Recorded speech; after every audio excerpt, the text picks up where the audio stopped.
Welcome to Zee Telugu news morning debate. నేను సునీత. పాక్ వెన్నులో వణుకు పుట్టేలా భారత్ ఆపరేషన్ సింధూర్ విజయవంతమైంది. పాకిస్తాన్లోని బహవల్పూర్, ముజఫరాబాద్, మురిద్కేలోని టెర్రర్ క్యాంపులే లక్ష్యంగా భారత్ సైన్యం పాక్ భూభాగంలోకి దూసుకెళ్లి ఎయిర్ స్ట్రైక్ చేసింది. దాదాపు 100 మంది ఉగ్ర మూకలను హతమార్చింది. పహల్గామ్ ఉగ్రదాడికి ప్రతీకారంగా జస్ట్ శాంపుల్ చూపించింది. ఇక నెక్స్ట్ టార్గెట్ ఏంటి అన్నది ఇప్పుడు చర్చగా మారింది. ఉగ్రవాదాన్ని పెంచి పోషిస్తున్న పాక్కు తగిన గుణపాఠం చెప్పాలన్న డిమాండ్ కూడా పెరుగుతుంది. ఉగ్రవాదాన్ని కూకటి వేళ్లతో పెకిలించి వేయాలన్న నినాదం ఊపందుకుంది. దాడుల తర్వాత భారత్ పాక్ అంతర్జాతీయ సరిహద్దు వెంట పాక్ ఆర్మీ రెచ్చిపోయి కాల్పులకు తెగబడింది. పరిస్థితులను తీవ్రతరం చేసేలా పాక్ వ్యవహరిస్తే భారత్ నుంచి ప్రతిస్పందన మరింత తీవ్రంగా ఉంటుందని హెచ్చరించింది.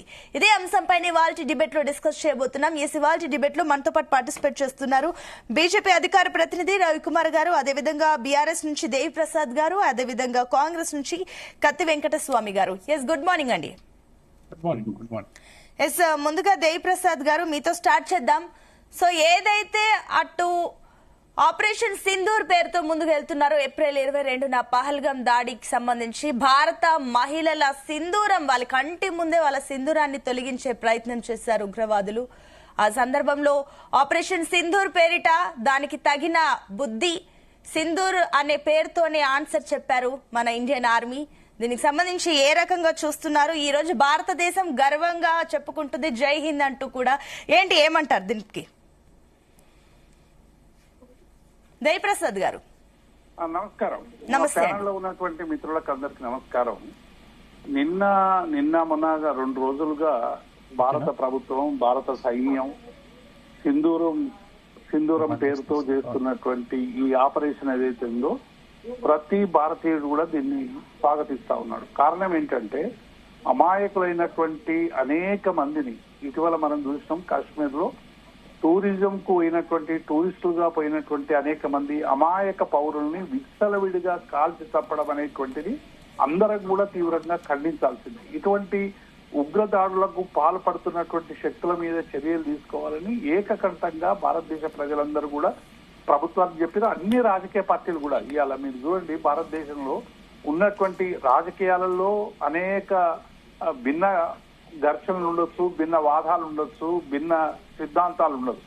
అయినప్పటికీ కూడా ఈ విషయంలో ప్రతి ఒక్కరు కూడా ఈ చర్యను ఖండిస్తున్నారు. అంటేనే డెఫినెట్ గా ఉగ్రవాదం అంతం కావాలి. ఈ విచ్చలవిడితనం ఏదైతే ఇండిస్క్రిమినేట్ గా ప్రజల మీద కాల్పులు జరిపి ప్రజల్ని పొట్టన పెట్టుకునేటువంటి చర్యల్ని ఇలా మనం అందరం కూడా గ్రహించాల్సినటువంటి అవసరం. రెండవది కూడా యుద్ధం అనేటువంటిది ఇది చాలా యుద్ధంగా చిత్రీకరిస్తున్నారు, కానీ ఇది యుద్ధం కాకుండా సర్జికల్ స్ట్రైక్ గానే మనం భావించాలి. ఎందుకంటే యుద్ధం అనేటువంటిది 2 దేశాల మధ్య జరిగేటువంటి ఒక ఘట్టం. కానీ ఇక్కడ పాక్ పౌరుల మీద కానీ, పాక్ మిలిటరీ బేస్ క్యాంపుల మీద కానీ ఎక్కడ కూడా మన సైన్యం దాడి చేయడం లేదండి. ఎవరైతే ఉగ్రవాదులుగా ఉన్నారో, ఉగ్రవాద శిబిరాలకు నాయకత్వం వహిస్తా ఉన్నారో, ఆ ఉగ్రవాద సమూహాలకు నాయకత్వం వహిస్తా ఉన్నారో అటువంటి వాటిని గుర్తించి ఆ మిలిటెంట్స్ మీద చేసినటువంటి ఈ దాడి డెఫినెట్ గా, అందుకే ఈ యుద్ధంలో పాక్ పౌరుల మీద కానీ అట్లాగే మిలిటరీ మీద కానీ భారత ప్రభుత్వం యుద్ధం చేయలేదనేటువంటి విషయం వాస్తవం. కాబట్టి ఇది చాలా అందరూ సమర్థనీయం అనేటువంటి విషయాన్ని అందరూ కూడా గమనిస్తా ఉన్నారు.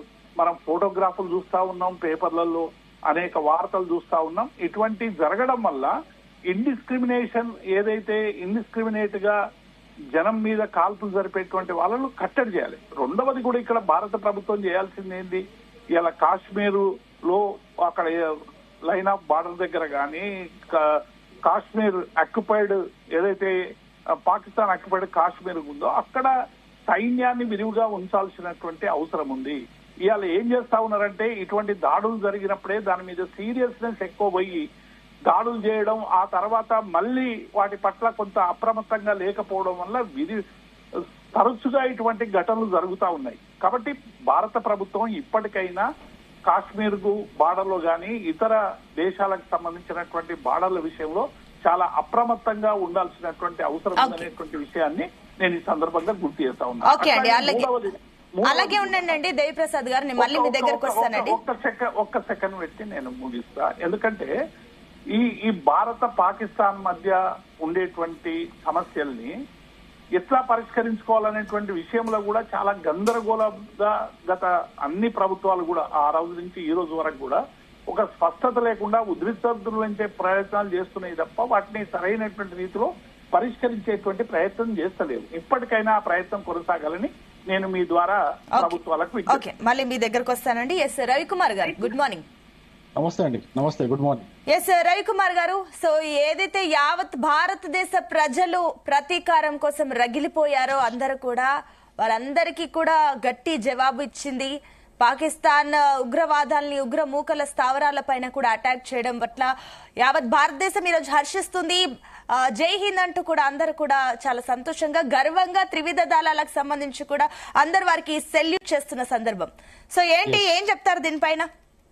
ముందుగా మీకు, ప్రేక్షకులకి, ప్యానెల్లో ఉన్న మిత్రులందరికీ కూడా నమస్తే. ఈరోజు మనము 22 ఏప్రిల్ నాడు కొంతమంది ఉగ్రవాదులు, ఇస్లామిక్ ఉగ్రవాదులు నపుంసకులుగా వ్యవహరించి భారతదేశ భూభాగంలో చొరబడి అమాయకులైనటువంటి, అపంశుభం తెలియనటువంటి నిరాయుధులైనటువంటి భారత పౌరులను అతి దగ్గరగా కాల్చి చంపి, వాళ్ళ భార్యల ముందే వాళ్ళను కాల్చి చంపి భారతదేశ ఆడబిడ్డలను ఎదుటిన బొట్టును చెడిపేశారు. అటువంటి క్రూరమైన చర్యను మళ్ళీ ఏం చెప్పారంటే, వాళ్ళు పోయి మీ మోడీకి చెప్పుకోనట్టుగా సవాలు విసిరారు. వాళ్ళు పోయి మీ మోడీకి చెప్పుకోనని సవాలు విసిరారు. ఆ సవాల్ని స్వీకరించినటువంటి భారతదేశము, ఆ సవాల్ని స్వీకరించినటువంటి భారత సైన్యము ఒక వారం 15 రోజుల వ్యవధిలోనే అదే సవాలుని, అదే నుదుటిన కుంకుమ పొట్టు ఏ విధంగా అయితే తుడిపేశారో దాని పేరే పెట్టి ఆ నపుంసకులు ఉన్నటువంటి ఏరియాలో, ఆ నపుంసకులు ఉన్నటువంటి భూభాగంలో చొరబడి వాళ్ళని చంపి వాళ్ళు విసిరినటువంటి సవాలుని మనము స్వీకరించి ఆ సవాలుకు తగిన రీతిలో జవాబు చెప్పినందుకు భారత సైన్యానికి, భారత సైన్యంలో ముఖ్యంగా ఈ ఆపరేషన్స్ కి కారకులైనటువంటి 2 శివంగులు వాళ్ళకు కూడా శుభాకాంక్షలు తెలియజేస్తూ, భారతీయుల యొక్క గుండెలో ఉన్నటువంటి ఆవేదనను, భారతీయుల మదిలో ఉన్నటువంటి ఆవేదనను చల్లబరిచినందుకు వాళ్ళ భారత సైన్యానికి, అదేవిధంగా ఈ దేశ ప్రధాని నరేంద్ర మోడీ గారికి కూడా నేను శుభాకాంక్షలు తెలియజేస్తున్నాను. అంతేకాదు, ఇప్పుడు జరుగుతున్నటువంటి అనేక పరిణామాలు భారతదేశంలో కావచ్చు, బార్డర్ లో కావచ్చు, పాకిస్తాన్ లో కావచ్చు, ఇటువంటి పరిణామాలు మళ్ళీ భవిష్యత్తులో జరగకుండా, ఏదైతే దాడులు జరిగినాయో అటువంటి దాడులు భవిష్యత్తులో భారత భూభాగం పైన జరగకుండా ఎటువంటి పటిష్ట చర్యలు తీసుకోవాలో మన మోడీ గారి నాయకత్వంలో మనకు మార్గదర్శనం చేసినట్టుగా కనిపిస్తా ఉంది. ఇటువంటి చర్యలకు మళ్ళీ పాకిస్తాన్ లోని ఉగ్రవాద మూకలు కావచ్చు, పాకిస్తాన్ మిలిటరీ కావచ్చు, పాకిస్తాన్ ప్రభుత్వం కావచ్చు, వేరే ఏ దేశమైనా కావచ్చు, భారత్ వైపు కన్నెత్తి చూడకుండా ఇటువంటి చర్యలు మనం తీసుకున్నాం. కాబట్టి అది కూడా మనందరికీ కూడా గర్వకారణం. ఇంకో విషయం కూడా నేను చెప్పదలుచుకున్నా, భారత యొక్క సామర్థ్యం, భారత నాయకత్వం యొక్క సామర్థ్యం ఈ రోజు ప్రపంచానికి తెలిసింది. భారత సైన్యం యొక్క సామర్థ్యం ఈ రోజు ప్రపంచానికి తెలిసింది. మీకు తెలుసు, అంతకుముందు చాలా సందర్భాల్లో మనం చూసాం. 2006లో ఢిల్లీలో ఒక 200 మంది చనిపోయారు సీరియల్ బాంబ్ బ్లాస్ట్ లో. 2008లో ముంబై బ్లాస్ట్ లో ఒక 288 మంది చంపేశారు, పొట్టన పెట్టుకున్నారు. మళ్ళీ అదే ప్రభుత్వం మళ్ళీ అధికారంలోకి వచ్చింది భారతదేశంలో. మళ్ళీ 2013, 2014, 2011 ప్రతి సంవత్సరం, ఈ సంవత్సరం బాంబ్ బ్లాస్టులు లేవు, ఈ సంవత్సరం భారతదేశంలో ఉగ్రమూకల దాడులు లేవనే సంవత్సరమే లేకుండా పోయింది. అప్పుడే ఒకవేళ 2006లో జరిగినప్పుడు, 2008లో జరిగినప్పుడు ఇటువంటి సమాధానం ఇచ్చి ఉండింటే ఇప్పుడు మనకు భారతదేశంలో ఇటువంటి హత్యలు జరిగేవి కాదు, ఇటువంటి నిరాయుధులైనటువంటి పౌరుల పట్ల వీళ్ళు ఈ విధంగా ఇంత క్రూరంగా వ్యవహరించే వాళ్ళు కాదనేది మనకు చాలా స్పష్టంగా తెలుస్తున్నది. ఇప్పటి నుంచి భవిష్యత్తు భారతం ధైర్యంగా ఉంటుంది.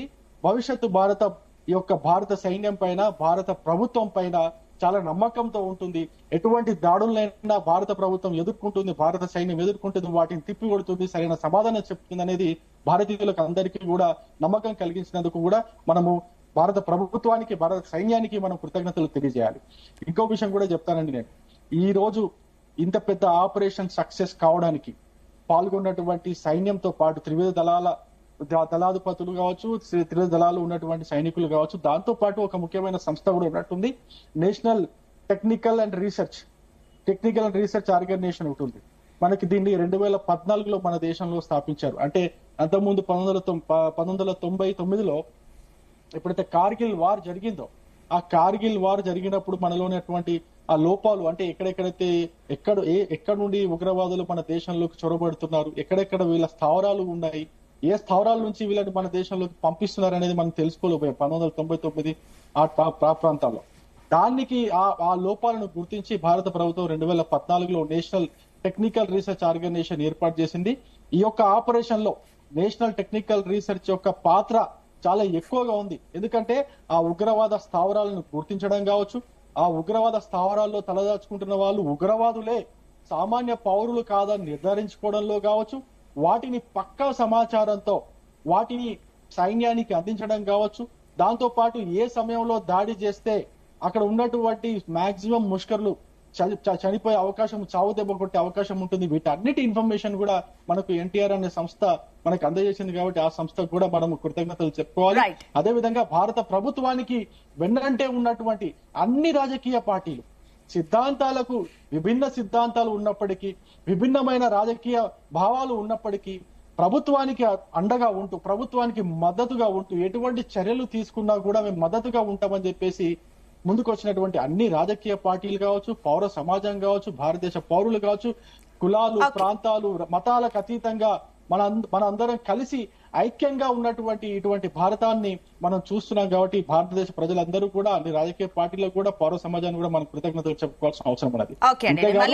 ముందు జరగబోయేటువంటి ఎటువంటి ఉపద్రవానైనా, ముందు జరగబోయేటువంటి ఎటువంటి దాడినైనా ఎదుర్కొనేందుకు సమర్థవంతంగా మనం ముందుండి ప్రభుత్వానికి అండగా దండగా ఉండాలని చెప్పేసి కూడా నేను కోరుకుంటున్నాను. ఓకే అండి, I'll come back to you. Yes Venkataswamy గారు, గుడ్ మార్నింగ్ అండి. నమస్కారం అమ్మా. ఎస్ వెంకటస్వామి గారు, సో ఈ రోజు ప్రతి భారతీయుడు గర్వంగా ఫీల్ అవుతున్నారు. ఏదైతే ఆపరేషన్ సింధూర్ పేరిట సక్సెస్ఫుల్ గా ఏదైతే ఉగ్రమూకల స్థావరాలకు సంబంధించి కూడా ప్రిసిషన్ స్ట్రైక్స్ చేయడం వల్ల కూడా సక్సెస్ఫుల్ గా అయితే విజయవంతంగా వెనక్కి కూడా రావడం జరిగింది మన ఆర్మీ వాళ్ళు. సో ఏంటి దీనిపైన ఏమంటారు? అండ్ ఇంకొకటి, యావత్ భారతదేశం దీనికి సంబంధించి గర్వంగా ఉంటే మరోపక్క కాంగ్రెస్ కి సంబంధించి కూడా పూర్తి మద్దతు ఇచ్చింది. అటు రాహుల్ గాంధీ కానివ్వండి, సోనియా గాంధీ కానివ్వండి, వీళ్ళంతా కూడా బ్లాంక్ చెక్ తో రాసి ఇచ్చేశారు కేంద్రంకి, మా సపోర్ట్ ఉంటుంది, మీ వెనుక మేము ఉంటామంటూ కూడా సిసిఎస్ లో మీటింగ్ లో కూడా కాంగ్రెస్ తరఫున కూడా పార్టీలకు అతీతంగా అందరూ ముందుకొచ్చారు. కానీ ఈ రోజు కాంగ్రెస్ లోనే చిన్న చితక నేతలందరూ కూడా ఈ రోజు కాస్త దీనికి సంబంధించి విమర్శిస్తున్న పరిస్థితి, శాంతి మంత్రం అంటున్నారు. ఏంటి, ఏమైపోతుంది కాంగ్రెస్ లో, ఏంటి ఏం చెప్తారు దీనిపైన? ముందుగా ఈ దేశం యొక్క గౌరవాన్ని నిలబెట్టిన కేంద్ర ప్రభుత్వానికి, ఆ క్రమంలో కేంద్ర ప్రభుత్వ ఆదేశాల మేరకు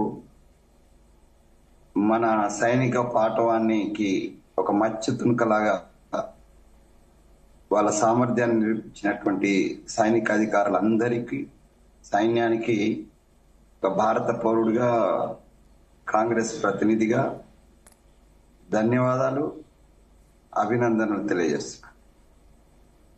ఈ సందర్భంగా అంటే గతంలో ఎప్పుడు లేని విధంగా ఈ సందర్భంగా పహల్గాం తర్వాత రాజకీయాలను పక్కన పెట్టి రాష్ట్రీయతనే ప్రధానం అనడం, జెండాలను పక్కన పెట్టి జాతీయతే ముఖ్యమన్నటువంటి భారత సమాజం యొక్క ఐక్యతకు నేను సెల్యూట్ చేస్తున్నా. ఇది ఎప్పుడు మనం ఆశించేది, ఇది నిరంతరం ఉండాలి. ధర్మరాజు మహాభారతంలో ఒక సందర్భంలో దుర్యోధను రక్షించడానికి గంధర్వులు ఎత్తుకపోతుంటే దుర్యోధను రక్షించడానికి భీమసేనుని పొమ్మంటే వాడిని ఎందుకు నేను రక్షించాలి, వాడు మన శత్రువు కదా అని అంటాడు ఆయన. అప్పుడు ధర్మరాజు గారు ఒక మాట చెప్పినారు, మనం కొట్లాడుకుంటే మనం 5గురము, వాళ్ళ 100 మంది కావచ్చు, కానీ మూడో వాడు ఎంటర్ అయినప్పుడు వయం పంచాధికం శతం అని అన్నారు ధర్మరాజు గారు. ఆ మాటను అంటే ఆనాడు మహాభారతంలో చెప్పినటువంటి ధర్మరాజు యొక్క మాటను ఈరోజు భారతీయ సమాజం నిరూపించింది. దానికి నాయకత్వం వహించినటువంటి కేంద్ర ప్రభుత్వానికి అభినందనలు. ఇక గతంలో జరిగిన అనుభవాలను ఇందాక దేవన్న అన్నట్టుగా, రవి గారు అన్నట్టుగా గత అనుభవాలను దృష్టిలో పెట్టుకుని ఒక కంటిన్యూటీ ఎక్కడో లోపిస్తుంది. మనకు సంబంధించినటువంటి కంటిన్యూటీ అది రవి గారు మెన్షన్ చేసినారు 2006, 8 ఇదే సందర్భాలు. ఈవెన్ రీసెంట్ అంటే గత కొద్ది కాలం క్రితం పుల్వామా, మన సైనికులు 40 మంది పైన చనిపోయినటువంటి పుల్వామా దాడి, దీని తర్వాత కూడా మనం ప్రతి దాడి చేసినాం. కానీ దాని యొక్క కంటిన్యూటీలో ఎక్కడో ఒక చిన్న గ్యాప్ రావడం కారణంగా ఉగ్రవాదులకు కొంత వెసులుబాటు దొరికింది, ముష్కరులకు అవకాశం దొరికింది. ఈ అవకాశాన్ని ఇవాళ మన సైన్యం యొక్క సామర్థ్యం కారణంగా ఇంకింత కట్టుదిట్టంగా దీన్ని మూసేస్తున్నారని మనం స్పష్టంగా చేసుకోవచ్చు. అయితే దేవన్న ఒక విషయాన్ని గుర్తు చేసినారు. వాడు అంటే నిజంగానే ఉగ్రవాదులకు మాకు సంబంధం లేదని పాక్ చెప్పేటువంటి కథలు కరెక్ట్ అయితే, నీ మీద కాదు కదా, నీ సైన్యం మీద కాదు కదా దాడి చేసింది, నీ పౌరుల మీద మేము దాడి చేయలే కదా. నువ్వు కూడా సమర్థించినటువంటి ఉగ్రవాదులు ఎవరైతే ఉన్నారో, పాక్ కూడా సమర్థిస్తున్నాం మేము ఉగ్రవాదుని అని అంటలేరు, మాకు సంబంధం లేదని అంటున్నారు. అట్లాంటి పాక్ మరి ఉగ్ర శిబిరాలను ధ్వంసం చేస్తే నీకెందుకు కోపం వచ్చింది? అమాయక ప్రజలను బార్డర్ వెంట ఎందుకు కాల్ చేసావు? సో దీంతో తేలిపోయేదంటే ఉగ్రవాదమే, ఉగ్రవాదులే పాకే ఉగ్రవాదం. సో కాబట్టి పాక్ మీద చర్యలు ఈ కంటిన్యూటీతో పాటు మన బార్డర్ లో ఉన్నటువంటి ప్రజల రక్షణతో పాటు ఇక అప్రమత్తంగా ఉండాలి. వాడు నీచానికి దిగజారి ప్రజలను కాల్ చేస్తుంటే ఇలా 15 మంది ప్రాణాలు పోతే మరి అంత నిజానికి దిగజారుతారనేటువంటిది మన పెద్దలు, కేంద్ర ప్రభుత్వ పెద్దలు కానీ సైన్యం కానీ ఎక్స్పెక్ట్ చేసి ఉండదు. కానీ వాడు దిగజారినాడు. పాక్ ప్రజల మీద కాల్పులు చెప్తానేటువంటి నీచానికి దిగజారుతుందని మనం అనుకోలే. అంత నీచానికి ఇలా దిగజారింది కాబట్టి దాన్ని కట్టుదిట్టమైనటువంటి చర్యలు తీసుకుంటూ పాక్కు ఇంకా డైరెక్ట్ యుద్ధమే నేనైతే సొల్యూషన్ అనుకుంటున్నా. పాకిస్తాన్ అనేటువంటి దేశం లేకుండా చేసే పరిస్థితి రావాలని నేనైతే కోరుకుంటున్నా. వ్యక్తిగతంగా కావచ్చు, నేను బేసికల్ గా అంటే కడుపు మండిపోతుంది, అంటే రక్తం ఉడికిపోతుంది వాళ్ళు చేస్తున్నటువంటి దుశ్చర్యలు. అసలు పాకిస్తాన్ అనేది పుట్టినప్పటి నుంచి మన పక్కలో బల్లెంలాగా వాడు దాయాదుడుగా అని అనుకున్నాం కొన్ని రోజులు, మనతోటి భారతీయుడే అనుకున్నాం.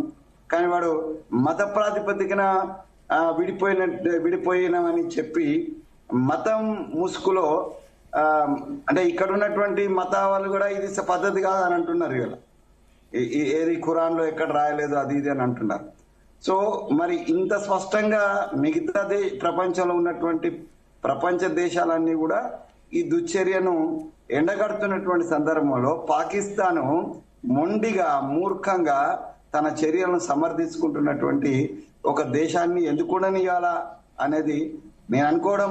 మన భారత దేశ ప్రధాని కావచ్చు, లేకపోతే మన సైన్యం కావచ్చు, చాలా ఓపిక పడుతుంది. గతంలోనూ పట్టినారు, చాలా ఏళ్ల నుంచి 70 ఏళ్ల నుంచి మనం ఓపికనే పడుతున్నాం. ఇవాళ కూడా మన వాళ్ళు ఓపిక బట్టి డైరెక్ట్ అటాక్ కాకుండా శిబిరాలను ఎవరైతే ఉగ్రవాదులు దాడి చేసిందో వాళ్ళ మీదనే టార్గెట్ చేసిండ్రు.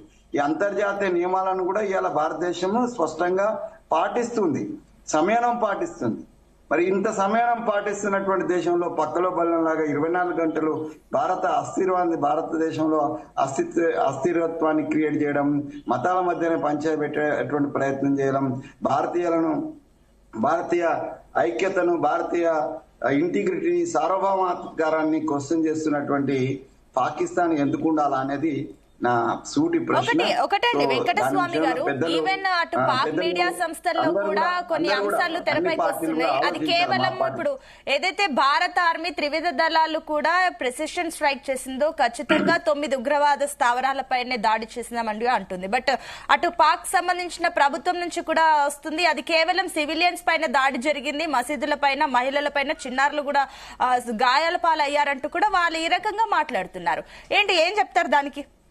వాస్తవంగా ఇప్పుడు మనకు టెక్నికల్ గా మనం ఏదైతే స్పాట్స్ ఐడెంటిఫై చేసినామో అవన్నీ కూడా ఉగ్రవాద స్థావరాలు అనేది మొత్తం ప్రపంచానికి ఇలా చెప్పగలుగుతున్నాం. రవి గారు చెప్పినట్టుగా మన టెక్నికల్ అంటే రీసెర్చ్ సెంటర్ ఏదైతే సంస్థ ఉందో వాళ్ళు చేస్తున్నప్పుడు చాలా జాగ్రత్తగా చేసినారు. ఇంత అంటే సామాన్య ప్రజల యొక్క ప్రాణాలు పోవద్దనేటువంటి మనము ధర్మయుద్ధం చేస్తున్నాం. మహాభారతంలో ధర్మరాజు ధర్మయుద్ధం చేసినట్టే ఇలా భారతం మనం ధర్మయుద్ధం చేస్తున్నాం. సామాన్య ప్రజలను ప్రాణాలు తీసేటువంటి ఒక నీచమైన సంస్కృతి భారతీయులకు లేదు. ఇవాళ కాదు, ఏనాడు లేదు. ఈ 70 ఏళ్లలో కూడా ఇప్పుడు మనం ఎప్పుడు చేయలే. ఈవెన్ సైనికులను కూడా ఉదారతతోటి బందీలైనటువంటి సైనికులను, వేల మంది సైనికులను వదిలిపెట్టి దాతృత్వాన్ని, తర్వాత ఒక దయార్థ హృదయాన్ని దాటుకున్నటువంటి భారతం ఇది. అది ఇందిరాగాంధీ టైంలో కావచ్చు, ఈ మధ్య కాలంలో కావచ్చు, ఇవాళ జరిగిన దాడిలో కావచ్చు, మనం సామాన్యులను, అమాయకులను ఎప్పుడూ టార్గెట్ చేయలేదు. భారతీయ సంస్కృతి కాదది. భారతీయ నరనరాల్లో దయ ఉంటుంది, క్షమాగుణం ఉంటుంది, సహనం ఉంటుంది. వీటన్నిటికీ పరీక్ష పెడుతున్నటువంటి పాక్ యొక్క ఆటలు కట్టడి చేసేటువంటి ఏదైతే ప్రయత్నం మొదలైందో దీనికి సంపూర్ణ మద్దతు దేశమంతా ఉంది.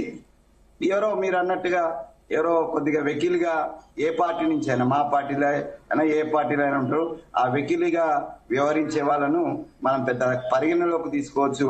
ఊరంతా ఒక దారి అంటే ఊరబిష్క ఒక దారి అని ఒక సామెత ఉంటుంది. అట్లాంటి ఊరబిష్కలను మనము పరిగణలోకి, అది మా పార్టీ వాడైనా, వేరే పార్టీ వాడైనా, ఎవడైనా సామాజిక సంస్థల వాడైనా, ఎవడైనా ఏ పేరుతో ఉన్నా కూడా వాళ్ళెవరిని మనం వెంకటస్వామి గారు మీరు చెప్పింది పాయింటే. అంటే ఈవెన్ ఇందిరాగాంధీ హయాంలో కూడా పాకిస్తాన్ కి ఎలాంటి బుద్ధి చెప్పారో మనందరికీ తెలుసు. అంటే కాంగ్రెస్ కి కూడా ఆ విషయంలో, దేశభక్తి విషయంలో కూడా చాలా చిత్తశుద్ధితో ఉండేది. అలాంటిది ఈ రోజు ఈ కాంగ్రెస్ నాయకులు ట్విట్టర్ వేదికగా, సోషల్ మీడియాలో ఇలాంటి పోస్టులు పెట్టడం వల్ల తిరిగి అది anti national Congress party, shame on Congress party అంటూ ఈ రోజు సామాన్య ప్రజలు కాంగ్రెస్ ని చీ అంటున్న పరిస్థితికి తీసుకొస్తున్నారు. ఇలాంటి వారిపైన సిడబ్ల్యూసీ సీరియస్ యాక్షన్ తీసుకుంటుందా? చెప్పండి. ఎస్, ఇలాంటి వారిపైన సిడబ్ల్యూసీ ఏమైనా యాక్షన్ తీసుకునే ఛాన్సెస్ ఉంది? ఎందుకంటే ఇది టైం కాదు. 100% తీసుకుంటాము. ఎవరెవరైతే పార్టీ అధినాయకత్వము చాలా స్పష్టంగా ఈ కేంద్ర ప్రభుత్వంలో ఉన్నటువంటి, ఇవాళ పార్టీలు లేవండి, నేను చెప్పిన కదా, రాజకీయాలు లేవు, రాష్ట్రీయతనే, ఎగ్జాక్ట్లీ జెండాలు లేవు, జాతీయతనే.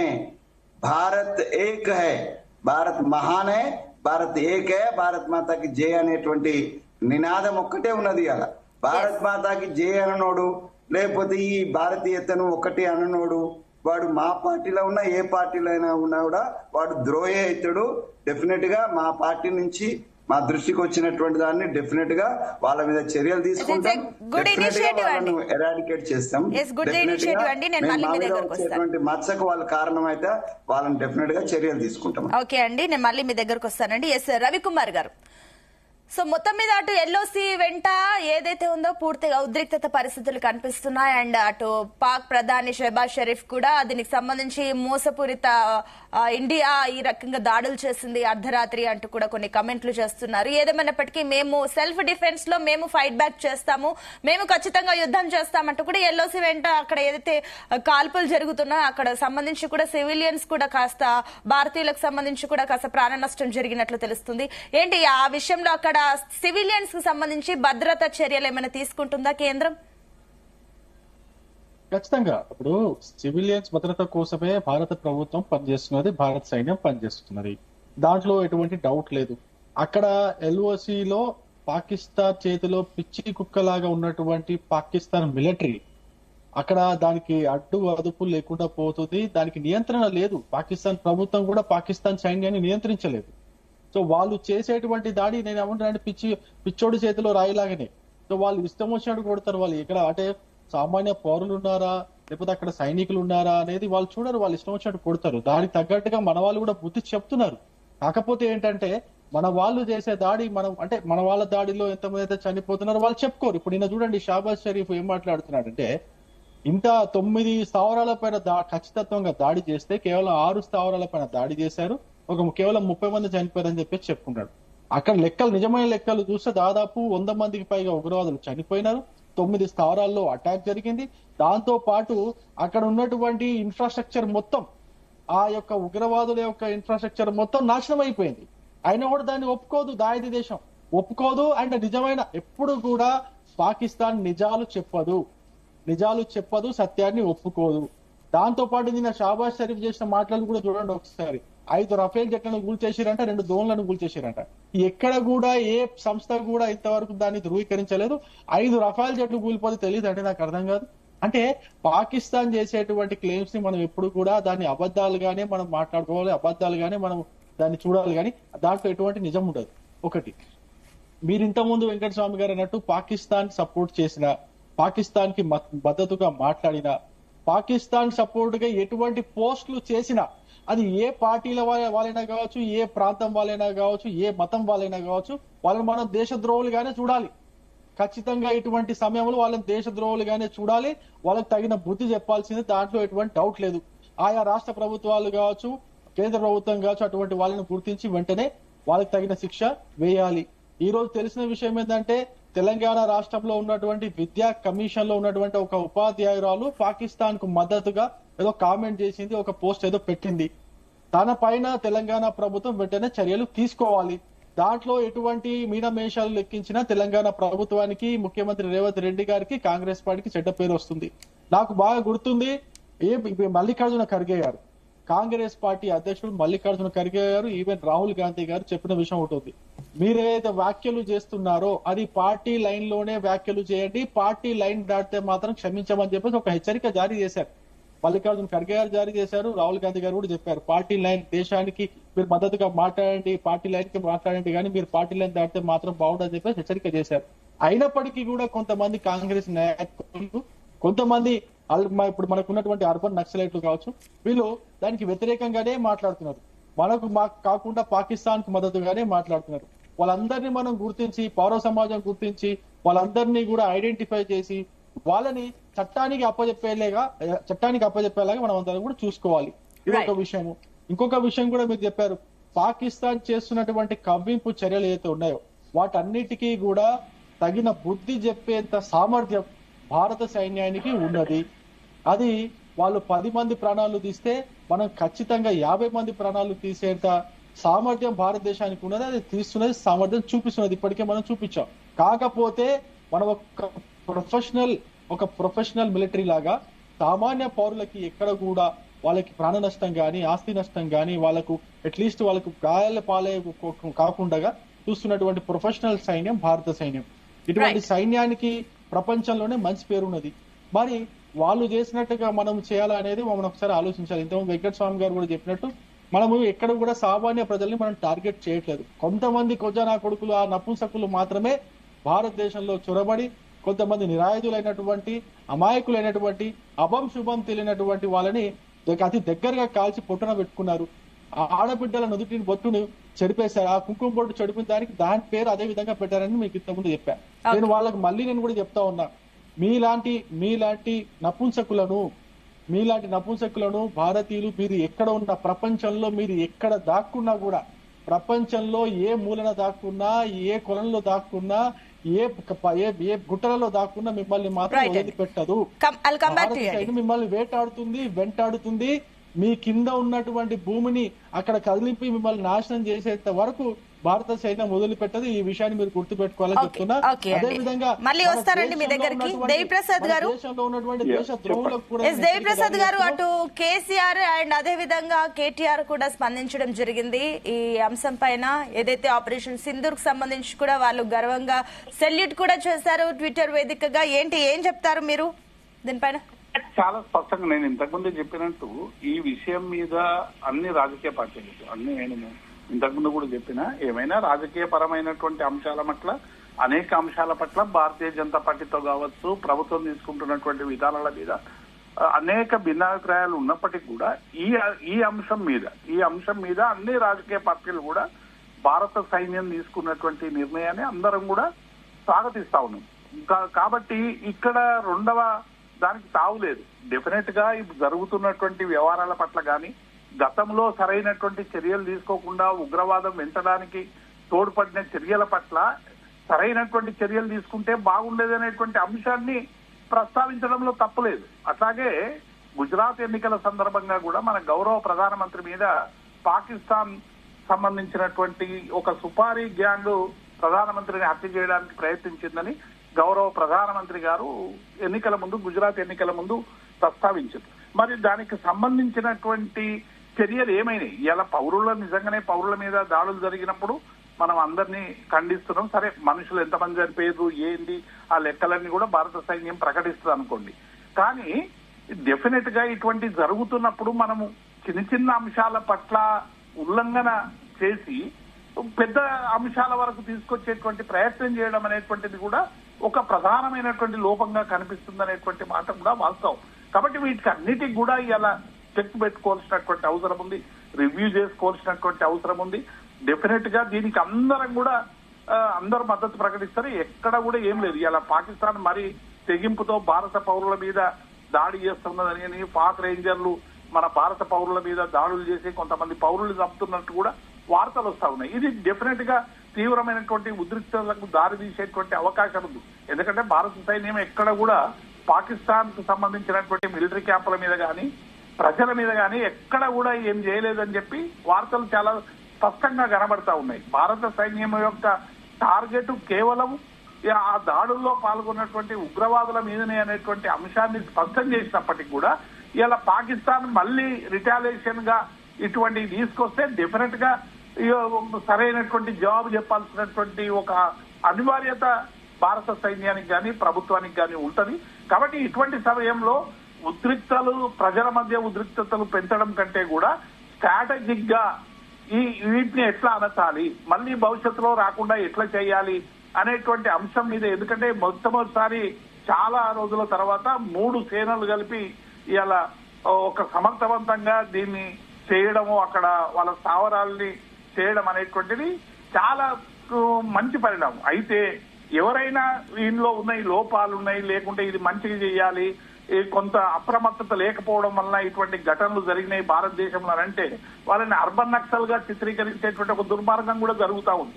డెఫినెట్ గా ప్రజలలో ఒక 2 భిన్నాభిప్రాయాలు ఉన్నప్పుడు ఆ భిన్నాభిప్రాయాలని సరైనటువంటి రీతిలో అడ్డం చేసేటువంటి పరిస్థితి ఉండాలి. కానీ ఒక రాజకీయానికి సంబంధించినటువంటి భావాల పట్ల, వ్యక్తీకరణల పట్ల, లేకుంటే ఒక భిన్నాభిప్రాయాలు వ్యక్తీకరించినటువంటి వాళ్ళందరినీ కూడా చివరికి రాహుల్ గాంధీని కూడా అర్బన్ నక్సల్ గా చిత్రీకరించేటువంటి ప్రయత్నం కూడా జరుగుతూ ఉంది. కాబట్టి ఇటువంటి విషయాల పట్ల డెఫినెట్ గా భిన్నాభిప్రాయాలు వ్యక్తం అవుతాయి.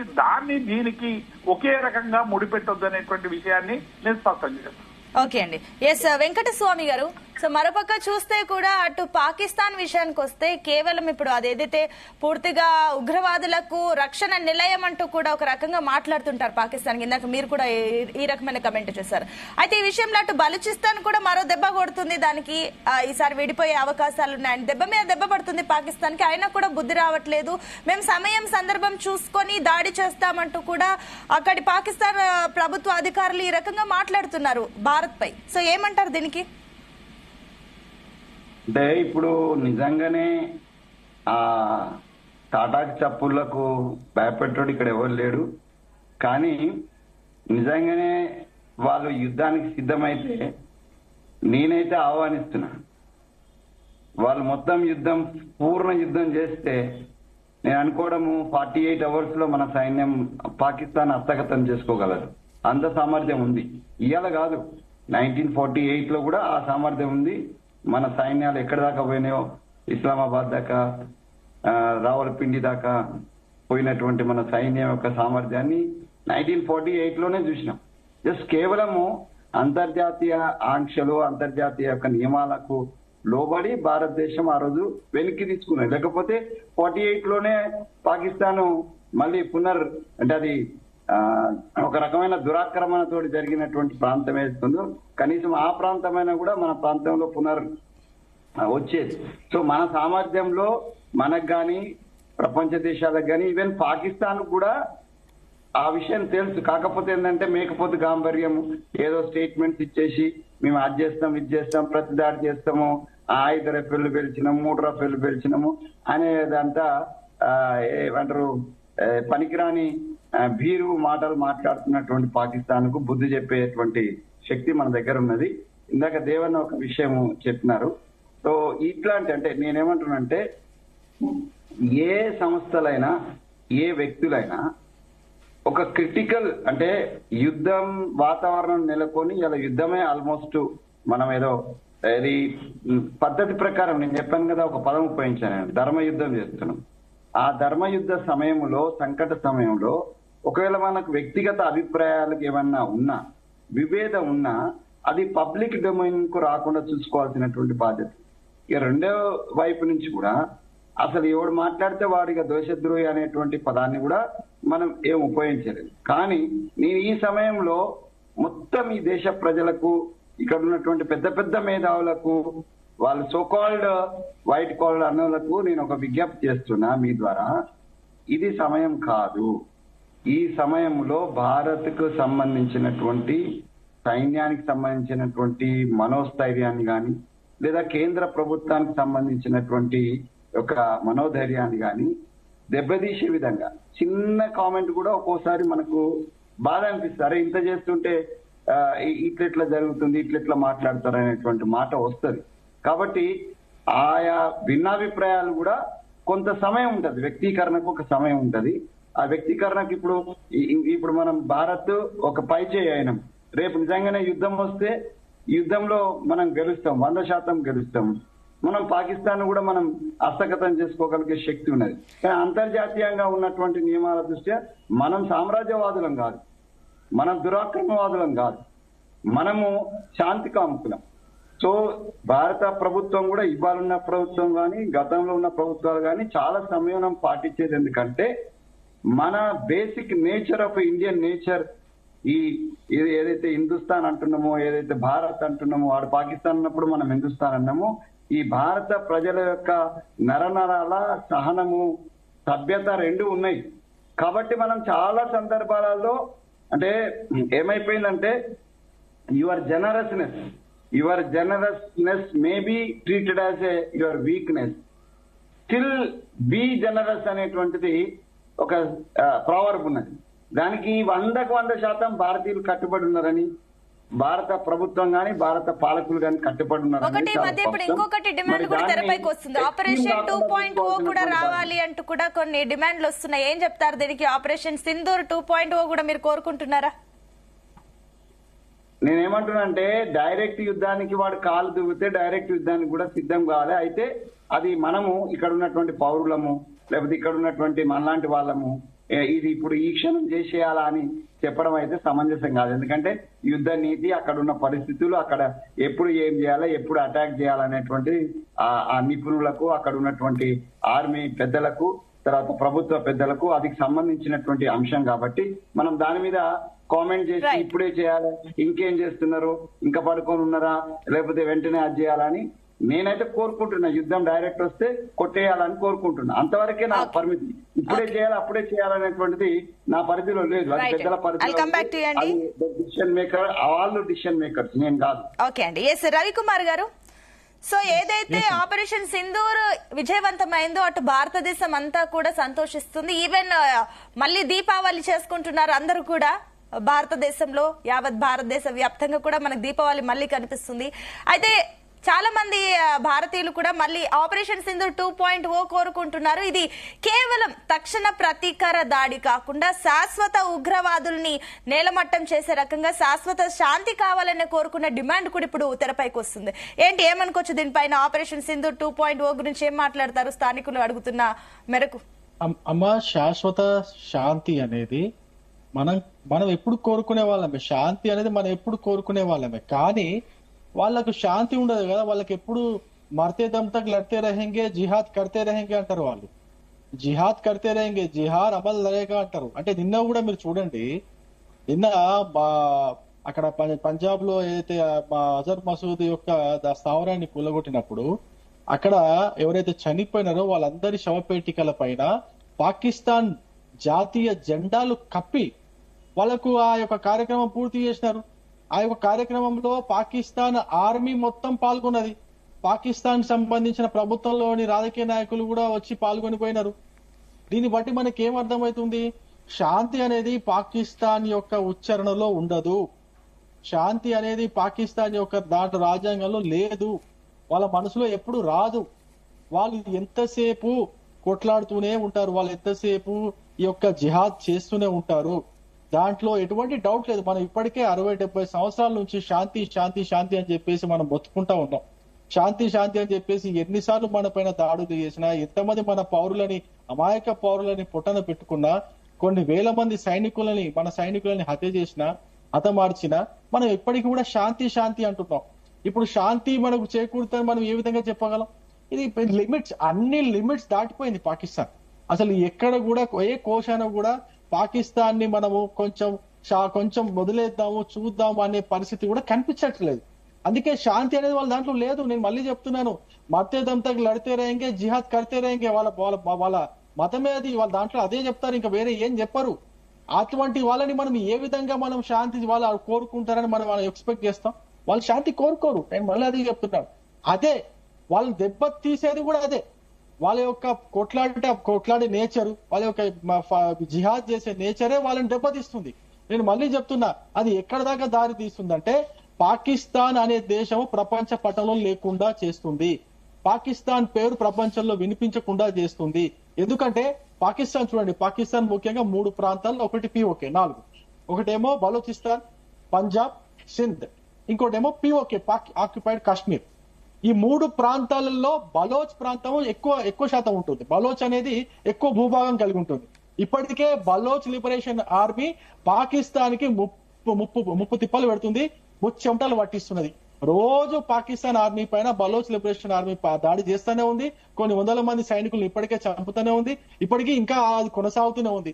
ఈ రోజో రేపో బలోచిస్తాన్ సపరేట్ దేశంగా, సపరేట్ ప్రాంతంగా అయ్యే పరిస్థితి 100% కనిపిస్తుంది. పాకిస్తాన్ మళ్ళీ ముక్కలయ్యే సందర్భం మనకు ముందు చాలా దగ్గరలో ఉన్నట్టుగా అనిపిస్తోంది. దాని తర్వాత మిగిలింది సింధ్ అండ్ పంజాబ్. సింధ్ అండ్ పంజాబ్ కూడా నాకు తెలిసి సపరేట్ గా సిద్ధిస్తానో లేకపోతే అది పంజాబ్ రాష్ట్రం లాగా ఉంటుంది. అవి రెండు కూడా విడిపోయే పరిస్థితులు మనకు అతి సమీప భవిష్యత్తులో మనకు కనిపిస్తా ఉన్నాయి. కాబట్టి పాకిస్తాన్ ఈ యొక్క నేచర్ ఏదైతే ఉందో, ఆ జిహాద్ చేసే నేచర్ ఏదైతే ఉందో, ఉగ్రవాదులకు శిక్షణ నిచ్చే పని చేపట్టిందో, ఉగ్రవాదులను భారతదేశం పైన ఏ విధంగా అయితే ఉసిగొలుపుతుందో, అదే ఉగ్రవాదము పాకిస్తాన్ ని తినేస్తుంది. పాకిస్తాన్ నామరూపాలు లేకుండా చేస్తుంది. ప్రపంచ పటంలో పాకిస్తాన్ పేరు కనిపించకుండా పోయే పరిస్థితి కనిపిస్తా ఉంది. అది మనం చాలా తొందరలో చూడబోతున్నాం. ఒకటండి రవికుమార్ గారు, ఇంకొకటి ఏంటంటే కూడా ఇప్పుడు ప్రపంచ దేశాలన్నీ కూడా ఒక రకంగా భారత్ చేసిన ఏదైతే అటాక్ ఉందో కూడా దీనికి సంబంధించి కూడా వీళ్ళు సెల్ఫ్ డిఫెన్స్ లో భాగంగానే వాళ్ళు చేశారు అంటూ కూడా భారత్ కి మద్దతు పలుకుతున్న అంశం ఉంది. మరోపక్క ఇంకా కొన్ని దేశాలు మాత్రం సంయమనం పాటించాలంటూ కూడా అంటున్నాయి. సో ఏమంటారు దీనికి? ఇప్పుడు ఏ దేశమైనా దాడి చేసే అధికారం ఉంది అని చెప్తుంది. ప్లస్ మళ్ళీ ఉద్రిక్తలు ఇంకా ఎక్కువ కాకుండా సంయమనం పాటించాలని చెప్తారు, కానీ ఎవరైనా కొట్లాడండి అని చెప్పారు. అది కామన్. అది మనమైనా కూడా ఎవరిని కొట్లాడమని చెప్తాము.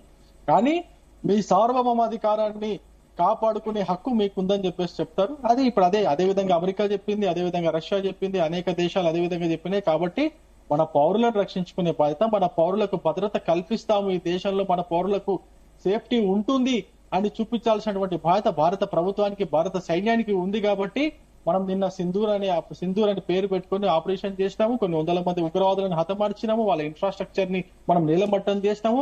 అండ్ క్లియర్ మెసేజ్ ఒకటి పాకిస్తాన్ ప్రభుత్వానికి, పాకిస్తాన్ మిలిటరీకి మనం క్లియర్ మెసేజ్ ఇచ్చినాము. మేము ఎందాకైనా వస్తాం, పాకిస్తాన్ డీప్ లో, పాకిస్తాన్ లోపల దాకా ఎందాకైనా రాగలము, అక్కడికి వచ్చి మళ్ళీ కొట్టగలం అనేది మనం నిరూపించినాం. కాబట్టి దాని తర్వాత ఇక్కడికి ఆగిపోయి వీళ్ళు వాళ్ళ యొక్క దేశాన్ని వాళ్ళు కరెక్ట్ గా సెట్ చేసుకుంటే బాగుంటుంది. అక్కడ ఉన్నటువంటి మిలిటరీ స్థావరాలు ఏదైతే ఉగ్రవాద శిక్షణలు ఇస్తున్నాయో, ఆ స్థావరాల్లో ఉగ్రవాదులకు శిక్షణ ఇవ్వకుండా ఉగ్రవాదులందరినీ కూడా ఏరి పారేసి ఆ ఉగ్రవాద శిక్షణ జరుగుతున్నటువంటి ఆ యొక్క ఇన్ఫ్రాస్ట్రక్చర్ అన్నిటిని కూడా నీలమట్టం చేసి వాళ్ళంతా వాళ్ళు కరెక్ట్ చేసుకుంటే పాకిస్తాన్ ఏమన్నా బయటపడుతుంది, పాకిస్తాన్ ఒక దేశం లాగా మిగులుతుంది.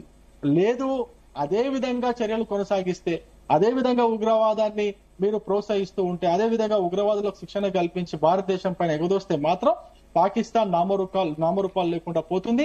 దానికి ప్రపంచ దేశాల మద్దతు కూడా మనకు ఉంటుందనేది నాకు నమ్మకం చాలా ఉన్నది. ఎందుకంటే ఇప్పటికే ప్రపంచంలో ఎక్కడెక్కడైతే ఉగ్రవాద సంఘటనలు జరిగినాయో వాటికి మూలం పాకిస్తాన్ లో తేలుతోంది. మీకు తెలుసు, ఒసామా బిన్ లాడెన్ పాకిస్తాన్ లో తలదాచుకున్నాడు, పాక్ ఆర్మీ యొక్క ఛాయలో తలదాచుకున్నాడు. ఆ విధంగా అమెరికా కూడా పాకిస్తాన్ యొక్క ఉగ్రవాద శిక్షణకు అమెరికాకు ఇప్పటికే మంచి గుణపాఠం జరిగింది. దాని తర్వాత అనేక దేశాలు, అది ఇంగ్లాండ్ కావచ్చు, లేకపోతే ఫ్రాన్స్ కావచ్చు, రష్యా కావచ్చు, వీళ్ళందరూ Right కూడా అండి. పాకిస్తాన్ లో ఉన్నటువంటి ఉగ్రవాదుల శిబిరాలలో Please conclude. తయారైనటువంటి ఉగ్రవాదుల యొక్క ఉగ్రవాదం పైన వీళ్ళందరూ కూడా ఎంతో కొంత అనుభవించిన వాళ్ళు, ఈ దేశాలన్నీ కూడా ఎంతో కొంత బాధపడ్డాయి, ఎంతో కొంత దాడులకు గురైనాయి. కాబట్టి ప్రపంచం మొత్తం పాకిస్తాన్ వ్యతిరేకిస్తుంది, భారత్ ని సమర్థిస్తుంది. ఖచ్చితంగా పాకిస్తాన్ మారదు. మేబీ ఏమైనా ఒక 1% మారితే గిన పాకిస్తాన్ బ్రతుకుతుంది, మారకపోతే పాకిస్తాన్ మాయమైపోతుంది, పాకిస్తాన్ Right. పేరు లేకుండా పోతుంది, పాకిస్తాన్ అండి. పటం లేకుండా పోతుంది. ఎస్ దేవి ప్రసాద్ గారు, మీ ఫైనల్ కమెంట్స్. డెఫినెట్ గా అండి. అంటే మనం అందరం కూడా ఎవరమైనా ఈ భారత పౌరులకి సరైనటువంటి రక్షణ ఉండాలి, భారత సైన్యం రక్షణ ఇవ్వాలి, ఇతర దేశాలు మన మీద దురాగత దాడులు చేసినప్పుడు సమర్థవంతంగా తిప్పికొట్టాలనేటువంటిది మనం అందరం కూడా చెప్తున్నటువంటి అంశమే. ఉన్మాదం ఏ రూపంలో ఉన్నా ఈ దేశానికి కానీ ప్రపంచ మానవాళికి కానీ నష్టమైనటువంటి విషయాన్ని సమాజం ఇవాళ చాలా స్పష్టంగా అర్థం చేస్తున్నదండి. ఆ అర్థం నుంచే, ఆ కోణం నుండే ఇవాళ ఈ దురాఘటాన్ని అందరం కూడా ఖండించి డెఫినెట్ గా ఆ ఉగ్రవాదుల్ని ఏరివేయాలనేటువంటి ఒక ఏక గొంతు చాలా స్పష్టంగా కనబడతాం. మన భారత సైన్యం అనేది ప్రపంచంలో అన్ని సైన్యాల కంటే కూడా చాలా దుర్భేద్యమైనటువంటి సైన్యం అనేటువంటి విషయం అందరికీ తెలిసిందే. మన మిలిటరీ కానీ, మన ఆపరేషన్స్ కానీ, ఇవన్నీ కూడా. ఎందుకంటే నిన్న ఒక 20-24 నిమిషాల్లోనే ఎటువంటి 9 ఉగ్ర స్థావరాలని నీలమట్టం చేయడం, దాదాపు 80 మంది చనిపోయిందని చెప్తా ఉన్నారు. 25 నిమిషాలలో 24 సర్జికల్ స్ట్రైక్స్ లాగా చేసేటువంటి పరిస్థితి కానీ. కాబట్టి 71 తర్వాత ఇట్లా కంబైన్డ్ ఆపరేషన్ చేయడం వలన వచ్చినటువంటి మంచి ఫలితాలని డెఫినెట్ గా ముందు కూడా భారత సైన్యం ఉంచాలి. అయితే భారతదేశం ఏదో దురాక్రమణ చేయడానికో, పాకిస్తాన్ లో పోయి ఆ భూభాగం ఆక్యుపై చేయడానికో అనేటువంటి అంశం కాకుండా ఇవాళ ప్రజలందరూ కూడా ఏం ఆలోచిస్తారు. ఎందుకంటే అంతర్జాతీయ ఒప్పందాల వల్ల మనకు కొన్ని లిమిటేషన్స్ ఉంటాయి. ఒక్కొక్క సందర్భంలో ఆ లిమిటేషన్స్ దాటాల్సినటువంటి అనివార్య స్థితి కూడా కవ్వింపు చర్యల వలన ఏర్పడుతున్నటువంటి మాట వాస్తవం. ఇప్పుడు మళ్ళీ ప్రజల మీద దాడి చేసి మళ్ళీ రకరకాలుగా చేస్తే యుద్ధం అనివార్యమైతే యుద్ధము అటు పాకిస్తాన్ కు తీవ్రమైనటువంటి ఆర్థిక నష్టం వచ్చేటువంటి అవకాశం ఉంది. ఉగ్రవాదుల పేర మొత్తం దేశం అల్లకల్లోలమై అతలాకుతలమయ్యేటువంటి అవకాశం. భారతదేశానికి కూడా ఎంతో కొంత డెఫినెట్ గా ప్రజల మీద భారం పడేటువంటి యుద్ధం ఏదైనా డెఫినెట్ గా ప్రజలకి ఇబ్బంది కలిగించేటువంటి అంశంగా మారుతుంది. ఆర్థిక పరమైనటువంటి పరిస్థితులు కావచ్చు, రకరకాల సమస్యలు కావచ్చు వస్తాయి. కానీ యుద్ధం అనివార్యం కావాలంటే ఇటువంటి కవ్వింపు చర్యల్ని బార్డర్ స్టేట్స్ సహనంతో ఉండాల్సినటువంటి అవసరం ఉంది. ఆ సహనం ఇవాళ పాకిస్తాన్ పాటించకపోవడం వల్లే ఇటువంటి చర్యలు జరుగుతున్నాయి అనేటువంటి విషయాన్ని మనం అందరం కూడా స్పష్టం చేస్తా ఉన్నాం.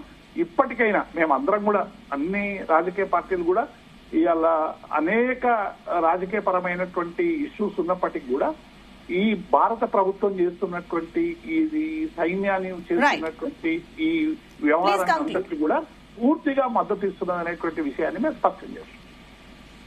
ఓకే అండి. ఎస్ వెంకటస్వామి గారు, సో మీ ఫైనల్ కమెంట్స్ ఏంటి?